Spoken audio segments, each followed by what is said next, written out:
right. Welcome to Your Real, Your Ideal podcast. Today, Hello. I don't know how you're doing, Sandy. It's snowy in Omaha. So we're hunkered down and I'm making some soup today and Nice. getting to chat with you. And I'm in sunny Arizona. Um, Finally, I figured out it has been a year and 3 months since I've seen my parents physically because it was my birthday, September of 2019, that I visited. And then I was supposed to go visit in early 2020, and we all know what happened with that. But right. have had my immunity test post COVID. We're still being careful, only going to my parents, but I am here and I love my background. I do too. This is actually my brother. My parents built a new house, and my brother lives in my young adult home. How about that? I never actually lived here, but my dad and mom have these beautiful Christmas Norman Rockwell plates. So I thought that was a nice ambiance too. But it's That's a very nice. I like them. I was going to tell you that those are so classic. so I I love did strategically place for our Zoom call. Yeah. It's 52 here, and my parents live in Kingman, Arizona. It's not as cold as Flagstaff, but I think again, somebody's gonna have to Google this, but I would tell you it's 15 degrees below Vegas and Phoenix because of altitude, and there Oh, are yeah. Hualapai Mountains here. So Garrett's out walking the dog with my dad, my brother, and he had his gloves and his hat and his coat because it's not going to get to that 52 until afternoon. So, but Oh, it's not snowing, and even if it was freezing, Amy, I would be happy because I am seeing my parents in person. right, right, right. Isn't that the truth? It's about the people that you're with. And Very the true. hugs, the touch. Yes. You can see the Oh, eye yeah. expression more. I loved Zoom and all the times with my parents. But I'm telling you, looking somebody in the eye is so much more real in person. But we'll take the other. I The other was a great way to get through, but yeah, I'm thrilled.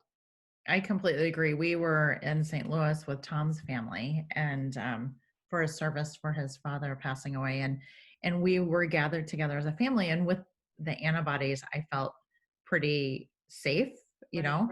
But the hugs were it was so I felt okay, like giving his mom a hug because Right. I hadn't done that in a while, and I was like, I think.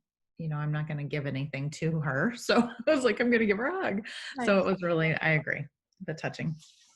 All right. So today we're going to talk about the book Thanks for the Feedback by Douglas Stone and Sheila. Oh, you're holding it up. I was like, boy, how did that I get think into my screen? As I'm holding it up, looking at it, and I was like, oh, look, it's on the screen. QVC, you talk and I show. I know. And then if you look at mine, I have all these little tabs coming out because I was like marking things and marking notes. It's kind of it's what'd you think? Okay, so I'm a huge reader, and I typically, right now with COVID, I'm on track to read 125 books by the close of this year. But I love fiction, Wow. I love memoirs, and probably the last type of book I go to, even though I'm happy when I read them, is what I call like self-help, business, more prospective books. And I loved this book, and I loved how it was written. I'm writing a book, and I know you're writing a book too, Amy. And I took a workshop on book, since I'm used to writing fiction too. I took a workshop on writing books, and this hit everything. So concise. Did I it? Yeah. love how they had stories of different, whether it be Yes. family, friends, back to feedback. It wasn't all work, and that's what I thought. I thought it's going to be all about work. Very nice mix of work, family, relationships, small things, big things. And they Right. did this great job of how they outlined it. And then at the beginning and end of every chapter, they organized it for your brain for you. It was a quick read, but not too quick, because I had so many aha moments. So since I met my parents, I forgot my highlighters and my stickies, Amy, and I usually don't want to mark up a book. This book I've written in it, I've written on the side. I just said, I'm just going to write in the book. It's a And, keeper. and That's if exactly, it's a yeah. keeper. So thumbs up, thumbs up. I agree. I loved at the end of each chapter where it captured the main points. And Yes. then I thought that was super helpful because it's like, oh yeah. And even like this morning when I was preparing for the podcast and I kind of skimmed some of the ends of the chapters, just to make sure I didn't miss anything that I wanted to talk about. And it was helpful. It was just really helpful. Even like, I think in a year, I could probably go back and skim and say, oh, I can find exactly what I'm looking for. And And you know the way how it felt right. sometimes those quotes, things that stick with you, are said very simply. Yeah. They did a really good job of taking deep scientific things and then putting them in really quick, memorable sentences Mhm. and but yet sometimes some books like this I think are too light like that, like, oh gosh, and I'm not going to pick on any, I want to say one but I'm not going to, Yeah. that they're not deep enough, like, okay, that was good, but and I yeah, so Amy, you Right. recommended this, and Yeah. actually because I'm a person who, which will be a good conversation too, that I'm not a good feedback person, and so part of me was, thanks for the feedback, why would I want to read that, why would I want to read that? I don't want that feedback. And that was Well, my general, and I thought it will be good for me. And that's what Garrett said. This will be good for you. My husband loves feedback and I take it personally. you know what? I am I don't know that I take feedback completely personally, but there's a lot to be learned. Like sometimes I do. And what I did with this book is I recognized myself in some of those examples. Right. So I always thought, oh, I'm okay with it. But there are some things definitely that I can work on. And I recognize that um, some of that feedback was reeling in my head Right. from years back, and I had just kind of taken it as a truth, and it was my personality. It was about it was a character flaw instead of like what this book says. It's could be situational. It could be. It helped me too, because we all tend to, me making these blanket comments, oh, I'm terrible with feedback, I hate feedback. Well, that's actually Yeah, not true. What it helps right. me acknowledge is I'm very intuitive. And so, uh, in fact, I don't like good feedback from somebody who's not genuine. Okay. So, as I read through the examples, it's like I take feedback all the time. And if it is good or bad feedback from a genuine place with a pure motive, I love it. And I even thought back, it brought back examples of things we've talked about in this podcast when people have given me hard messages. Uh, and part of it is I'm too hard on myself because feedback has helped me a ton, but you focus on the negative, and the negative from a bad place, whether I felt it was untrue, whether I took it personally, but it usually was the person delivering it or the motive. And so what that did for me, and I think this is good for the listeners to understand, the book does a good job because there's a lot of stuff in the middle. And if you've had bad experiences with feedback, you're going to let you're going to, if it's in the middle, like you're not quite sure the person's intent, or maybe it's, their motive is good, you don't know how to read it, is you're going to lean toward not taking the feedback and just go to those. So it gave really good insights and self-awareness on how to critically take, I'd say, the feedback in the middle, understand what it's like if it's not a good feedback, because you don't have to accept it, and make it valuable to you. Because what I found is I've probably not taken some good feedback that I'm going to put in that middle quotient because I wasn't effective in how to decipher the information and be critical about it. Right.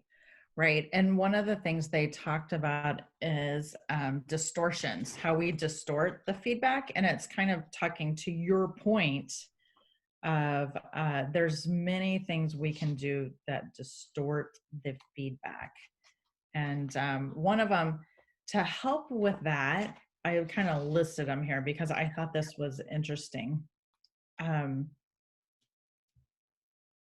so these are distortions that we can do. So to dismantle a distortion, you have to be prepared, number one. And this number one was very interesting to me because being prepared, to kind of capture the concept, is when you know something is coming. So say you're having a review with your supervisor, or you know that you're going to sit down and have a serious conversation with your spouse, or, and you're going to give feedback and you'll probably get feedback in return, because that's typically how it works. We go back and forth. But if it's, say it's a review from your supervisor, when you know something's coming, think through the worst and reason through the possible consequences. So to me, I love I that. I That's know helped me in life in general. I love that. exactly because um yeah, it's a huge, let's think through it. Let's go worst case scenario. I do this all the time with my clients. I'm like, so you're going to throw away all those papers in that file and you're nervous about it, but what happens if you don't have those papers? Let's play through this. Like, can you find them somewhere else? If worst case scenario and you need that stuff, let's go through those actions and what would be the consequence. And it kind of helps people see the sequence of events and say, okay, worst case scenario, I can find it somewhere else. Worst case scenario, I can tell somebody I don't have it anymore. And it's not that big of a deal. Right. Right. So, but going through this as a reminder that no matter what happens, you'll be able to figure it out if you kind of prepare yourself. Mhm. That's a great mental preparation. Sometimes when I'm afraid of things or I'm obsessing over something, I do that all the time. That's a natural reaction, is the worst case scenario. And my kids actually have a running joke that for any of them, when they've gone from dead to alive, whatever they did, they're not in trouble anymore, because I've already, forecasted the worst case scenario that they're in a ditch somewhere, and that's why they haven't answered their phone. So even though they're 2 hours late for their curfew, when I've already made them dead, the worst case scenario, and now they've come alive, everything is good in the world. I love But that. just like, what's the worst case? I love that. Like, so let's use work. Worst case scenario is I'm going to get fired. Okay, you know what? I have my family, I have my health, I've got a lot of great assets, and I can get another job. And that's actually not a bad way to think anyway, because sometimes a worst case scenario might be a better case scenario, because you might be getting feedback because maybe it's not a good fit, or it might be better for both. So looking at different scenarios and knowing that you do have options, right, Right. isn't a bad thing. You're being prepared, you're being mentally prepared, and not just thinking, I only want to get good feedback. I only Right. want to hear the good. I want to get my way. I want to be heard. But what if you're not? What does that mean? Right. Yeah. And then what do you do from there? And what do you do from there? Yeah. So the second, to dismantle distortions, and you kind of spoke to this, separate the strands. So you separate the feelings, the story, and the feedback. So, somebody says they had some really good examples, and Yes. one of, I remember, there was a tiny feedback of, well, here's an example. I was talking to one of my colleagues, and she's had some time off. She took like 8 weeks off just, to deal with some stuff, family stuff. And I was talking to her, I was asking her how it was, and we were talking about this book, and because I was in the middle of reading it. And she's like, Amy, that's so funny. She's like, I have a twin sister. And when I was off, I was doing a lot of, going through stuff in my house and cleaning stuff out. And my twin sister walked in and said, wow, your kitchen's really clean. And so my friend has two little toddlers and her house, her kitchen was cleaner than normal, but in her head she took it to mean, what do you mean, my kitchen, isn't it always clean? Right. And her twin sister was just acknowledging that, wow, what are you doing, it's like really clean. So that's that, feelings and that story that's in our head, and the actual feedback was a positive of, wow, look how great it looks. And it's, kind of separating our feelings and the story in our heads. And breaking it down and getting all the, you're kind of, I loved that exercise too, because I thought of examples, because I tend to overthink things when I feel like I'm being wronged. And the reality is there might be part of it. Maybe it's the delivery of the message. Maybe it's one example that they gave that's extrapolating to everything else. But if you can clearly put those columns on, the feelings, the stories, and there was a part in here where it was, and hopefully I get these words exactly right. What is the truth out of this? and then where are our differences, and they let all the other stuff go aside. So an example I'd give is, I was kind of a trail setter with remote working before it was a thing. And I worked at a place where they just totally, you show up. I mean, I was literally told, just walk around and make sure everybody sees you, because that's how they know you're working. But we would capture our hours. So it's like, okay, to me, the barometers were, are the clients happy? Am I hitting my hours? And how I get them done and where I get them done doesn't matter. I get that I have to, and if I'm successfully managing people and they're doing well, then we're fine. But anyway, I remember feeling, so the feedback to me was, we feel like you're working part-time and you're not here.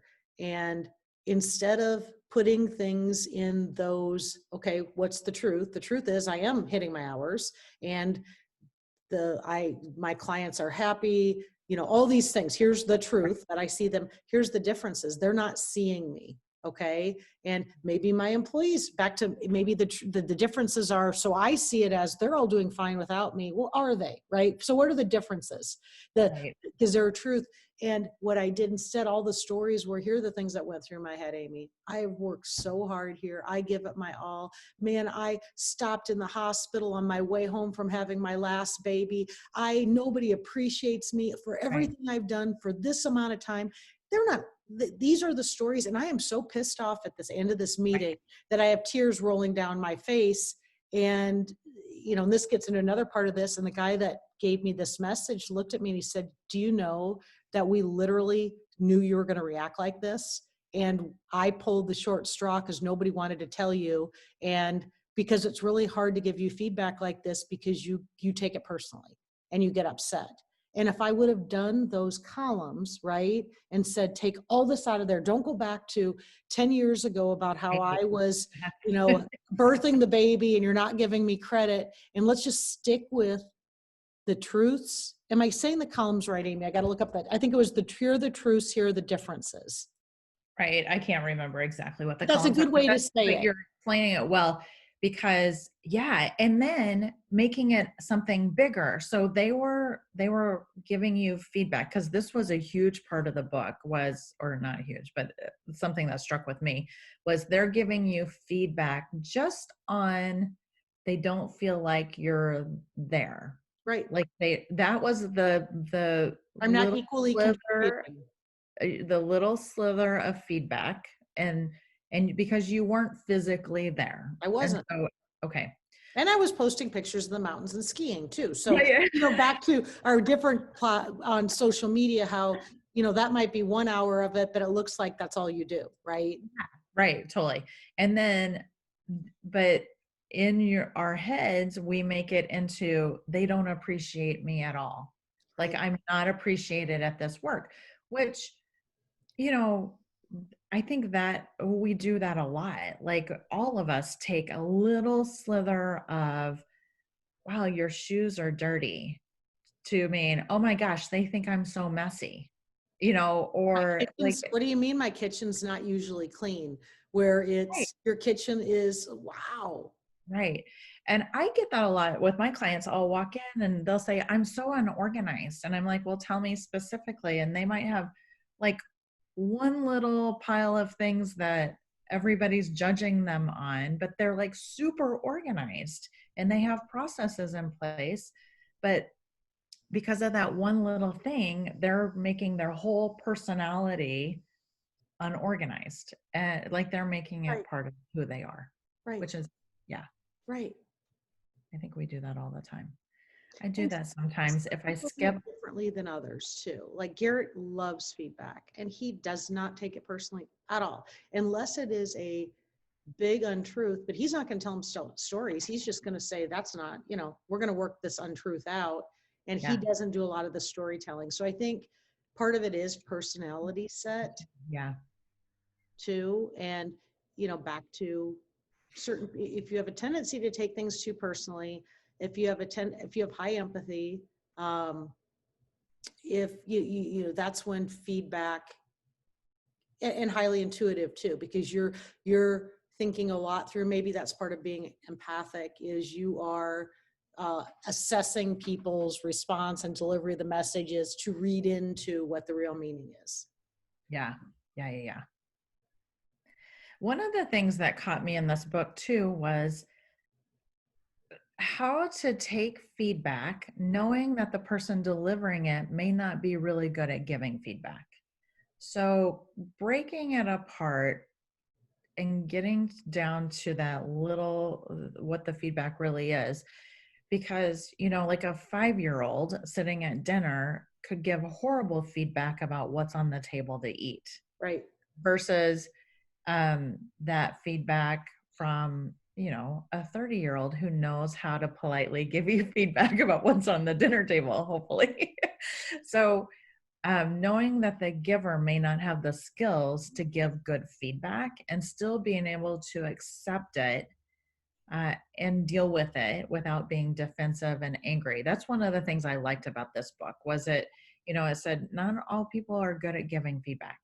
And And so not here, everybody has good motive, like the right, mother who was, and so it talked about boundaries too. right. So there can be people that have impure motives that have their own issues, right?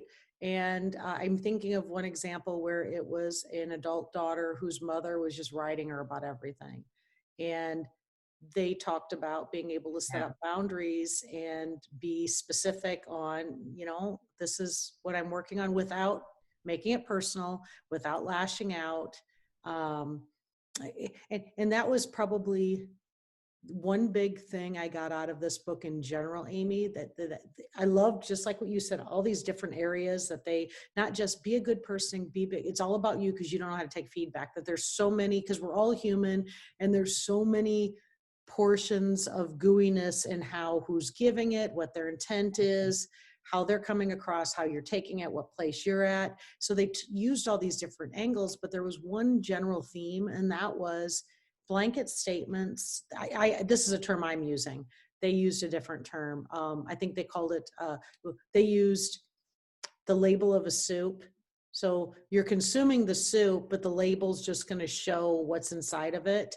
I see the label as blanket statements, and blanket statements never work. You really got to get into the soup to understand. So telling somebody you, and some people aren't good at this. They only know how to tell things in blanket statements, and they'll make a labeling blanket statement on, you're just not good with other people. Right. You Yeah. need to work harder, and so feedback that I give to a lot of people when they have a crucial conversation, okay, when it's typically negative things, is always give examples, because you're Mhm. never going to get anywhere. And they were very specific, using different examples in the book on, everybody's going to take offense especially if they don't see it in themselves on, don't be so, people think you're uppity.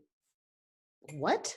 Well, people think, but instead say, this is what you're doing and this is how you're coming off. Yeah. Don't lead with a blanket statement, and be very specific in your feedback. And if somebody is not good in giving you the feedback, the book was very good in giving pointers on how asking, okay, first of all, put it in the truths and the differences, because it could be they said something that you think is simply untrue, and say, give me examples of that. Tell me why.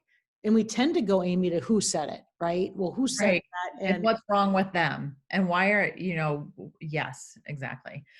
One of the examples to that point in the book was the salesman. I don't know if you remember. I'm pretty sure that was this book. I'm reading all the time, but I'm pretty sure it was this book where the salesman gets feedback from a colleague to be more assertive. And so was that this book? And the yeah, salesman because it said, goes here's over how the he heard top. it. Yeah. Like she just gives him feedback and says, you need to be a little bit more assertive in your sales. And then he goes full on over the top pushiness. And so it's like, oh my gosh, what happened? Because the feedback wasn't specific enough of, okay, so what do you mean by assertive? Like, let's dig a little What does deeper that and mean? be very specific about it, because going over the top and being pushy, that there's so many, what does assertive mean, and it can be a different definition for everybody. And how people, there's so much in this of where are you coming at it from, whether you, and that the relationship between the people. And if you're uncertain of that relationship because it's new, start with a place of assuming that there is good intent, right? And Right. working your way back. My point on going the opposite is because of some bad, if I don't know, I'll think there's bad intent and I have Yeah. to work my way up, and that's not the right way to do it. I had a partner, and I brought this up in one of our podcasts, but I think of it now, it falls more in the feedback. I had just made partner at the accounting firm I worked at, and back to, I was given coaching. That's the other thing, is they break down Mhm. what's the coaching part, what's the uh, evaluation part. They Evaluation. break down different types of feedback, but I was Uh-huh. coached that you're the first female partner, you're setting an example, you got to take charge. And I went over the top in taking charge, okay? And I was just like buzzing around the office in trying to keep things moving, get the new clients, kind of like the salesperson. And I had one of my male partners who actually, we started out not having respect for each other. We didn't like each other in the beginning, but we gained mutual respect for each other. And it was unsolicited feedback. It wasn't an evaluation. It wasn't. And he pulled me aside and he said, Sandy, can I tell you something? And I'm saying this because I don't think you're coming across like this. And I'm saying this purely out of friendship and love. And I said, okay, what is it? And he said, you walk around the office like a bitch in heels. And I said, what? And he said, you are like on a mission and you're scaring the shit out of half the staff because, you have a presence and you don't even know it. And I know you don't know it because you're kind of a force of nature and you're on fire. And I know where this is coming from, but I don't think you have any idea that you're scaring people and you're coming across as a bitch in heels walking around the office. And that's not the kind of person you want to be. And you're taking that role of first female partner as trying to be as aggressive as the guys and hang, I wanted to keep up with them, but it came across wrong. And Amy, in the 100%, I took that feedback. I'm like, I am so glad. I had no idea. And I think about it all the time now. Like, Right. how am I coming across? Am I coming across as a really aggressive female? Because I had no idea, but he came from a good place. He gave me exact examples, that just, Right. Right. Exactly. It's like very specific what you're doing, right. how people are receiving it. And I never questioned the truth in it because it's like, oh my gosh. I mean, his ability to give that, and where he started is like, you're not going to like to hear this. Can I tell you straight up? And it was very authentic to me and it was That's authentic. And awesome. I Good never for you. negative. Good for you. I'm just going to say, really good for you to take that, and good for him to feel like he could have a conversation with you and felt safe and could give you feedback and that it could be effective. One of the things that I captured out of this book was self acceptance. Here's a sentence in the book. It said, "You will make mistakes. You have complex intentions and you have contributed to the problem. Accepting these is a lifelong project, but working on them makes hard feedback easier to take in." I loved this because that self acceptance of knowing, yeah, we all make mistakes. We're not all perfect. We all have complex intentions, the giver and the receiver. Mhm.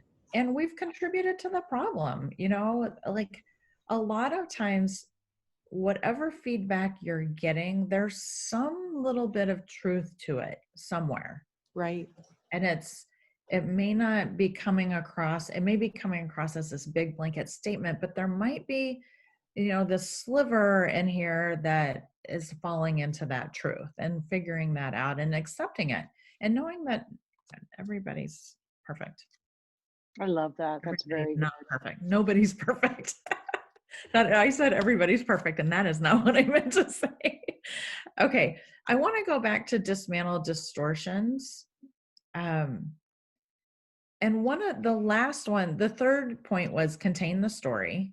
The fourth point was change your vantage point, which is kind of what you did when you got the feedback about the bitch and heels. Right. Like you were like, you changed your vantage point and you said, okay, how are people receiving me and seeing this?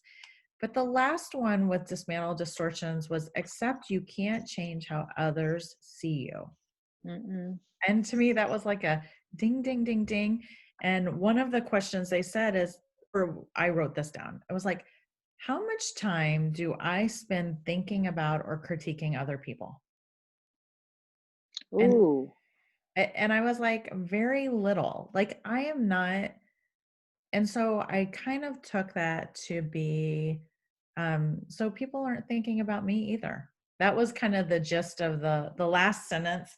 It was like, hold on, I'm going to pull it up because it was really good. It was, the good news is that others aren't actually spending as much time thinking about you as you might imagine. Most people Mm-hmm. are simply too obsessed with themselves to be obsessed with you.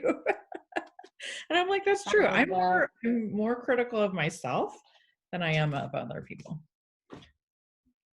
Isn't it funny you write certain notes? I'm like Lane Boy example. I have that circled, and that for the life of me, I don't remember what that example is.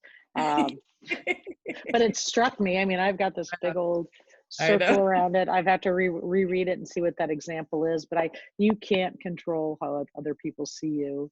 And we had talked about this in Stop Apologizing. How some people, they're apologizing, and in reality, they're believing that all these people are worried about things about them that they're thinking about. Most people think about themselves. They're not thinking about you, nor do they care. Right, right, right, right.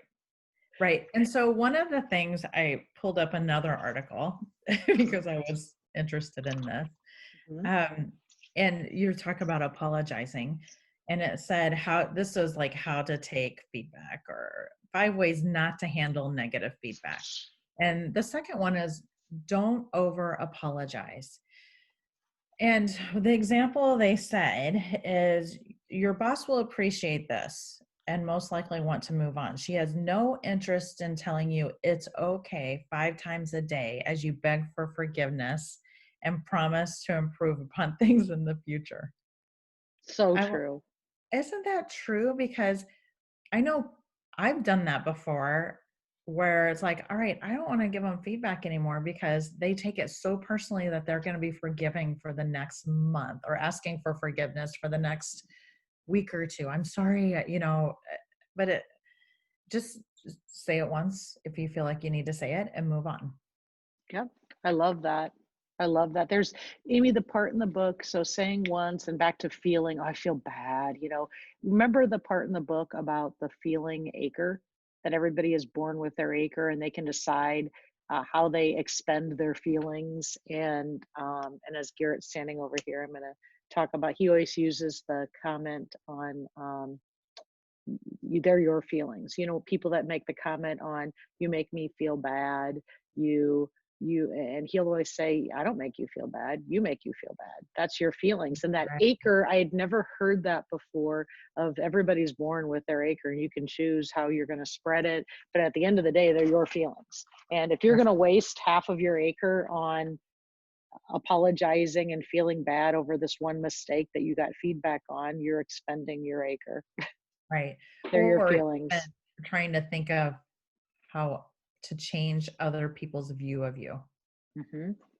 I mean, like I think there's a piece of it of you get this specific feedback and you're like, all right, I'm going to take this feedback and I am going to make a change so that I'm not doing this anymore. Hmm. But it's going to take some time for people to change their view of you. It's not going to Right, happen overnight. Like it's not going right. to be, And they might never change it and they may never change, but at least you're doing it for yourself. So you got to do it for yourself. because you've already followed up on the feedback, so Right. that's a great thing.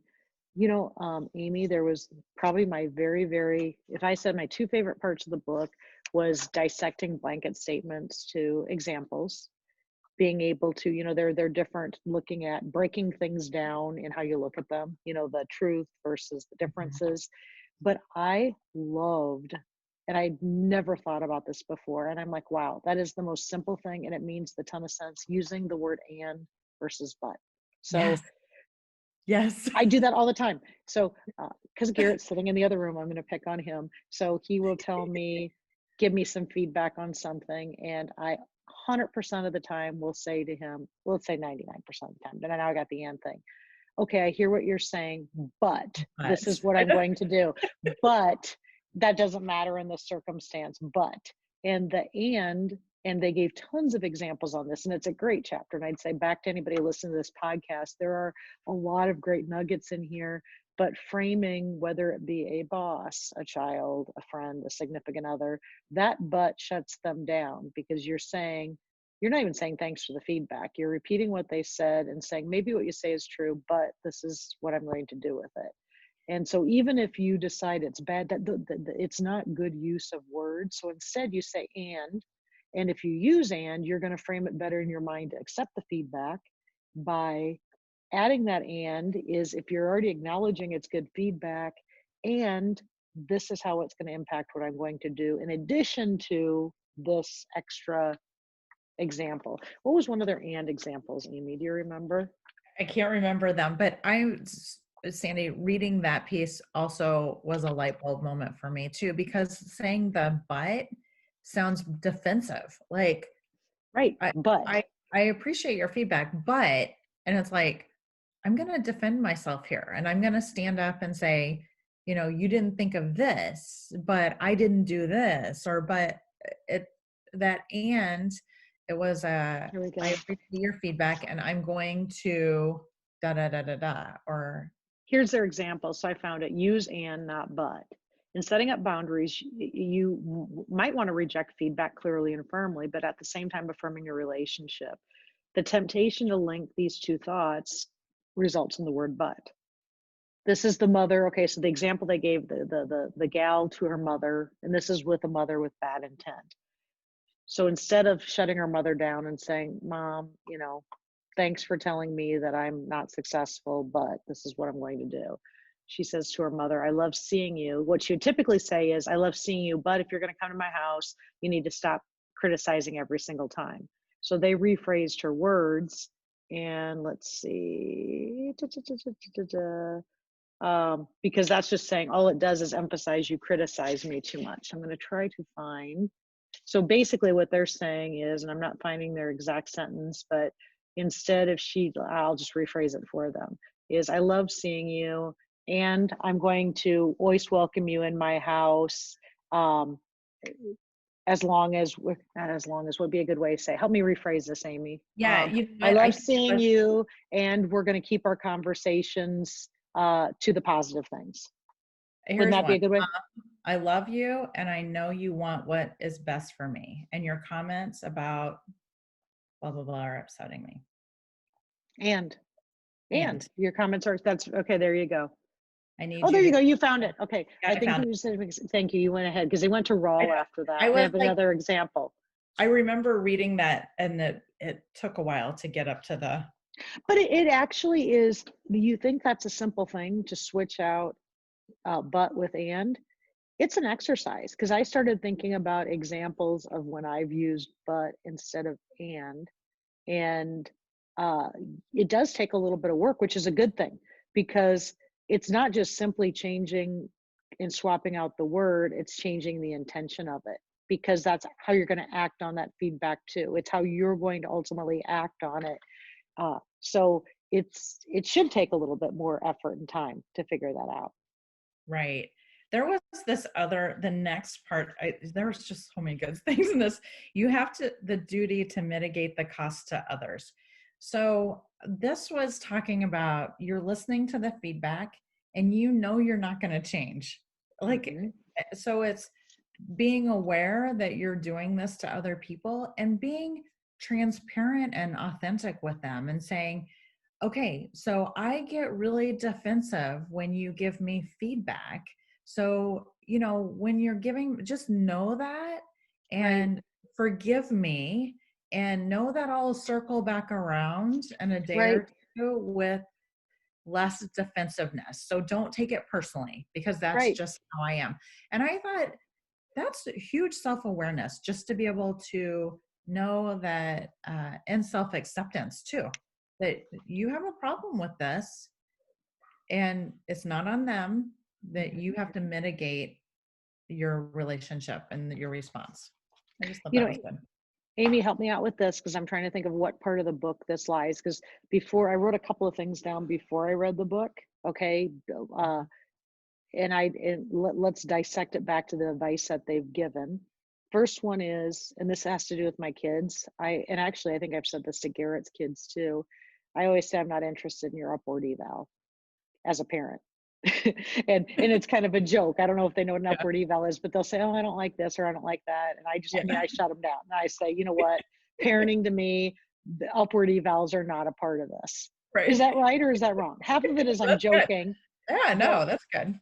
are there places where you don't have to give feedback on everything? Like you talked about the kitchen example. I have an example of if I make dinner, I don't expect you to lie to me, but if you don't like it, I don't remotely care. Okay. Right. If you do Right. like it, it's up to you whether you want to, but I really don't want your assessment about whether it was good, bad, or other, and that's politeness, right? So what's the Right. difference between feedback and being polite? And I think that's a lesson to tell the kids is if somebody gives you a meal, it is you never lie, but you have to be respectful because you're not at a restaurant, right? I think that would be a different. If it was a professional chef and Right. they're feeding you and it's It's a business. horrible, I Right. think we should probably give them a little feedback of, that was way too salty. So that, Right.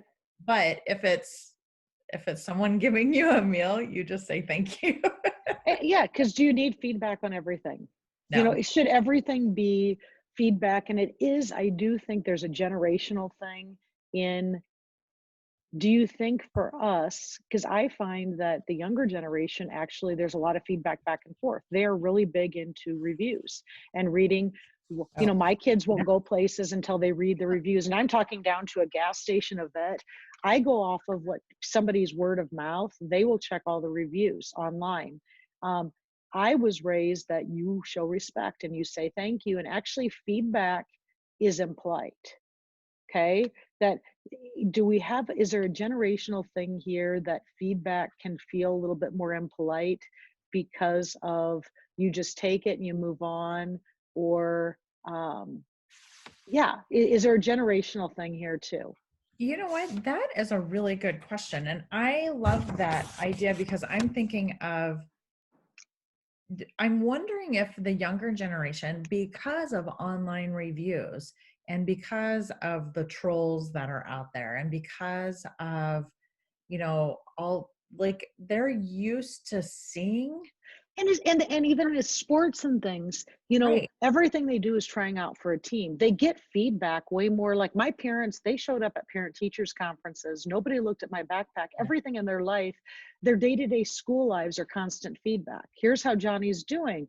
I mean, everything, even in the workplace. I think back, we didn't have an HR department when the feedback was maybe once a year. Their continuous loop of feedback because of technology, because of employee engagement, Right. that word didn't come around until 10, 15 years ago, right? I Right. mean, Right. is there any aspect of their life that isn't about feedback? Huh. I don't That's know. interesting. I don't know, because you think social media, they're getting feedback on their photos by likes, Right? like Comments, comments. Yeah. everything. Huh, that's an interesting perspective. That's something to be thinking about. And I'm going to have my young adult daughter, a couple of them around for Christmas. I might pose some questions to them about this book and see what they think. Because maybe that gets back to, for me, like that middle is kind of that gooey area because I just dissected something in myself, Amy. um, I expect really good feedback and really bad feedback, but getting feedback on what I feel is everything, like the middle of the road, it's like, why would you do that? Like, Right. I don't maybe ultimately I think then that I put that in the category of judging then. Okay, Right. so I Right. make this, that's, I tell you, that's probably my biggest barrier with feedback is I love really positive, And I actually do appreciate the really tough stuff too, right? And I Yeah. don't mind, but why would you do feedback for the stuff in the middle? Because that's Right. just That's, judging. that That's doesn't. my knee jerk reaction. Now I feel different after reading the book, but that's my knee jerk reaction. So it'd be interesting also generationally talking to your mom and me even talking to my mom and Mhm. asking them about the feedback because they've had generationally, I'm going to say there was probably less feedback then for Right. them in their jobs. It was more, I'm going to do that, Amy. I'm here. it's You very do it, I interesting. do it. I'll ask my mom about it. Because Okay. feedback So, can be a negative, you know, yeah. it's interesting how you can take it and make it feel like a negative because it feels unnecessary. So is there a different motive behind it? Because is it necessary? Is it unnecessary? Right. Good point. All right, let's move into some questions, and Good. we only have a few. Okay. So, the first question is, how do you help others receive? So, this is helping others, not us. How do you help others receive and maybe give feedback better? When I was thinking about this question, I think it has a lot to do with role modeling, number one, and maybe explaining why you do stuff. So maybe, you're going to give somebody feedback and they have trouble giving feedback, but you're giving them feedback. And so maybe it's a little bit of okay, I'm going to give you some feedback. And I've been reading this book. Right. It's like, That's what I'm thinking. and say, here's the feedback. And this is why I'm giving it to you like this, because I'm hoping that it, feels authentic, transparent, whatever. What are your thoughts? The book has helped. And it's funny because when I feel like I've been effective in helping people with feedback either way, there are pieces of this book that I helped, whether it be the things that jump out to me are, um, having them blanket comments, specifics, keeping it real. So I do see pieces without being very orchestrated of when I help people the most. They do follow the things in the book, but there's new. I think helping them dissect it versus listen. There's a tendency in friendships to go, oh my gosh, I can't believe they said that, to jump on the bandwagon. So for instance, let's say somebody is like, oh my gosh, my boss, and my boss, what she's like, here's what she told me. And we sit there for an hour and I do the shake my head and go, but to be that friend in that situation and say, okay, what's the main point she was trying to get across? Do you think, and asking the question, do you think that's true? With that question, not the tone, not she sent it to me in email, she didn't tell the other person this, but using the things, the strategies in the book to break it down and say, what's the truth? Where do you feel it? Taking the emotion out of it, taking all the other stuff out of it, and not be that person that just shakes their head and jumps on the bandwagon. Same with, I'll use the example of a young man who has to give out a bad feedback to somebody who he's ended up befriending, and now they're in the workplace, and it's the same thing. Rather than them worrying about how is the person going to respond, oh my gosh, am I going to be friends again? Uh, is he going to go tell everybody in my family? Using the strategies to help them, use examples, just the simple things. Go back to the core. Come from a place of why do you want to share this feedback? What's the motive? Be authentic in what you say, stick to the points, use examples, stick with truth, what the differences might be, and then how both talk about how do we get to the next step, which is a good place for both. Help on next, but dissecting it in a constructive way rather than helping people grow their stories into Right. something that isn't right. And people do that way too often. They Right. help people, they jump on the bandwagon. It is way easier, Amy, to say, oh my gosh, what an asshole. Oh my gosh. And, and now the story's gotten bigger and worse, and villains and victims. But there's nothing good that comes out of that. Right. Right. So I found the point where talk about feedback in you. And this is role modeling how to Hmm. help people take feedback better and also knowing being authentic to who they are. And like, here's one of the sentence: subtle doesn't work with me. Be really explicit and don't worry about hurting my feelings. You won't.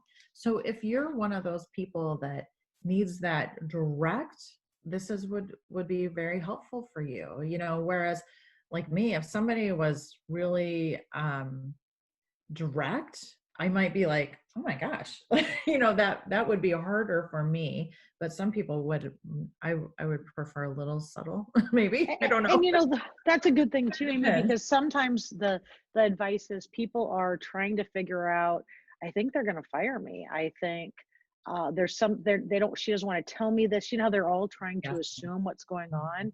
Good advice is just say go in their office and ask, Right. please tell me, what is there some feedback you want to give me? What can I be doing? But help structure those questions for them on very direct questions when somebody else is beating around the bush. Right. Right. Anyway, I this like was that. this one. Another one was, this is about knowing who you are. So this is a person saying, I react better when you present your advice as an idea that might help rather than the obvious right answer. Right. Because when it's presented as the obvious right answer, you Right. know, defensive, or, you know, that I didn't know the obvious right Right. answer. Anyway, this is such a good book. I such little great nuggets in there on how to deal with stuff. And they didn't specifically say this, but I think it reinforced with me the importance of the 3-to-1 rule. If you're constantly giving people bad feedback, always remember to give them the good feedback too, because Yeah. that there's a simple 3-to-1 rule that I've heard a lot, and it's got to be authentic. You can't just, if you think, okay, I got to tell Susie that she is overthinking things and spending too much time, but I'm going to go up to her desk and say, oh, you worked hard today, thank you. You don't make things up, but be more self-aware to find and communicate the good things as quickly as you find and communicate the bad things, and more so. So I don't remember the rule, the 3-to-1 rule being mentioned, but I do in the introduction, it Mhm. talked about the foundation, setting the foundation in a relationship to have good feedback. And setting the foundation is that they know that you appreciate them. They already know it. They already know that, you know, you have a good relationship, you have open communication. They know that you see a lot of positive in them, so that Right. when you do give them the feedback, you know, there's a balance to it, which I thought about that because, when the board that I serve on, we have people that come in and people that leave. Like most people have 3 year terms, and so when, I'm president, I'm going to have sets of people coming in 3 times that I'm going to have to build that foundation Yes. because I haven't worked with them before I give them feedback. So I'm going to be very intentional about creating the positive work relationship and the, you know, so that they feel comfortable. Anyway, I thought I love that. that was a Build the real build the eye foundation. I'm going to maker. remember that one. Build the foundation. Build the foundation, the relationship, because you can't just walk up to, well, if you walk up to anybody and just give them feedback, like walk up to a waiter and say, you know, whatever, they may not take it well if you haven't The- built a foundation. One of my biggest pet peeves is when things don't work out, whether it be a work relationship, uh, maybe it's a business partnership where you don't work in the same unit, but when things don't work out, people tend to freeze, and the feedback loop is horrible. It's either, yeah, HR gets involved, the attorneys get involved, and even if you say all the right things like this isn't a good fit, you're not allowed. And so it becomes this really ugly, worse feedback loop, because there is no feedback, they're told what to say, it doesn't follow any of the rules, right? And we as a society uh, like to do that because it's easier to end things and not open a conversation. But I actually broke all the rules, and a couple of the lasting I was so sick of, and these were where people, when I'm going to say got fired, but it just didn't work out. And I had seen it happen too often that they were pack up your bags, here's your last check, these are the only words you're able to use, and it gets handed off to attorneys. And it just didn't feel right to me.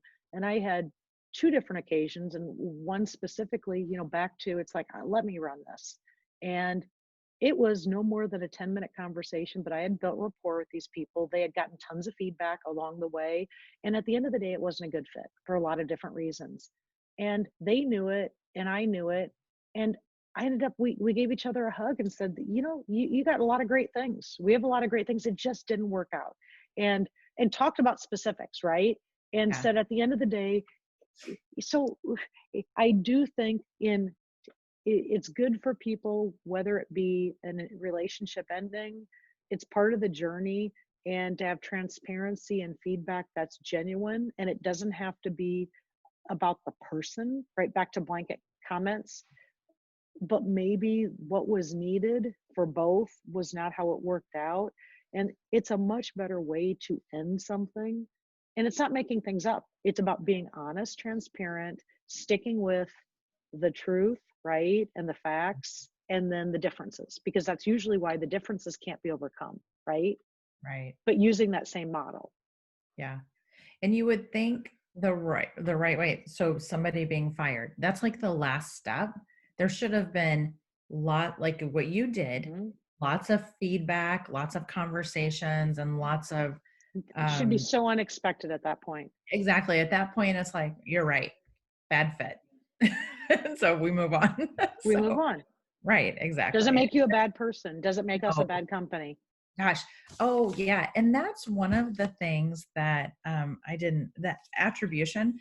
One of the things I wanted to say was sometimes we attribute feedback in different ways. We Mhm. attribute our failure to the situation, Mhm. while others attribute it to our character. And I thought that Wow. was really profound, because isn't that true? Like if I'm Yes. running late for something, I'm gonna think, oh, the traffic, the situation, I'm late because of the situation. Um, but others might be like, oh, she's always late. It's part of my Right. character, Right. which I thought that was really interesting and very true. And nobody likes their character attacked. Right. And sometimes we excuse character flaws to situations, Yes. because that, we do it to ourselves. We can justify it because of that situation versus, Mhm. this is a problem. You're always late. Right. Hmm. Right. So anyway, it goes both ways. Okay, Like we it. need to be wrapping it up pretty soon. Okay. So let's do real quick. What's the real and ideal in these situations? I think we've talked about this a lot already. Reels that feedback can be really tough. Yeah, And the ideal is don't go with knee jerk reactions. Use right. some strategies, use self awareness, and get it takes the you individual person to make the feedback loop positive. Right, You know, right. You're responsible. Yeah, you're you're responsible. responsible for the giving, receiving feedback and making it positive. One of the things you just mentioned was the knee-jerk reaction. There was a phrase in here, and I was like, oh, I appreciate that one too. That tool. There's lots of words in here that I'm like, oh, I can use that as a tool, for future of, I appreciate you giving me the feedback. Give me a little bit of time to digest this, and I'll circle back in a day or two and we can have a conversation. And it gives you that I like moment that. of pause so that you're not knee jerk reacting, because especially if it's upsetting, it's like, okay, I just need some time. I'll come back. So Like anyway, it. all right, that's the real and ideal. Thank you. That's good. All right, let's do our wrap question really quick. Any antibody activities? We kind of talked about this in the beginning because we both have the antibodies. So it's like, are you doing anything different? I'd say no because it freaks people out. Yeah. And I want to be respectful. So I tell you no at all, other than coming here because I would feel way different in the state we're in right now, exposing my parents. But I'm Yeah. telling you, I'm actually a little stealthy about it, just because I don't think anybody knows I'm here. I haven't posted on social media. It's just, and again, it's not my fear of judgy. It's just, we live in it's a tough time right now. Right. And so I just going through the motions like everybody else. How about you? Pretty much the same. And I agree. We traveled to St. Louis for Tom's dad's funeral. But that was, it felt nice to be there and be able to feel like I wasn't exposing anybody. That was kind of the Right. key. I'm not exposing anyone. But again, it's not something that I was gonna put all over, yay, we're in St. Louis with family, we're gathering, because I don't want people to think that I approve of that for like future. You know what I mean? Right. Like once my 90 days are up, I'm giving myself 90 days. I may Yep. not give myself 90 days, but I feel like at that point I'm hunkering back down and being careful. But Mhm. I'm wearing my mask all the time. I'm still being super, super cautious. The biggest thing is I gave my mother-in-law a hug, and I'm like, Yay. it I'm felt so with so you on good. that. I love that. Yeah, yeah. So anyway, all right. Well, thanks for the conversation today. We love the book. Now, we do need to announce that we're going to Oh, do yes. another book. So, Yes. everybody, mark your calendars. February 4th is when our podcast will come out that discuss the book, but we're going to do a lot of fun things ahead of time to get your feedback, to do some book discussions, because we did love, thanks for the feedback, and it is great to talk about these things and what we can get out of them. So here is the book. It's called Chasing the Bright Side by Jess Ekstrom, and we'll post this in all of our social media. It's about embracing optimism, activating your purpose, and writing your own story. I actually had helped her with, I was part of her book launch. I've got a little bit of history with Jess as far as some of her other endeavors. I participated in her workshops, what have you. And she's been on the bestseller list for some time. And we thought a perfect book going into the new year, something to read over the holidays and closing out 2020 to 2021. Let's chase the bright side, people. Right. I love it. I'm looking forward to this. Looking forward to Okay. reading it. All All right, right. Amy. All right. Have a great, I'll do my Arizona thing. Have a great snowy day in Omaha. Thank you. Talk to you All right. later. Bye.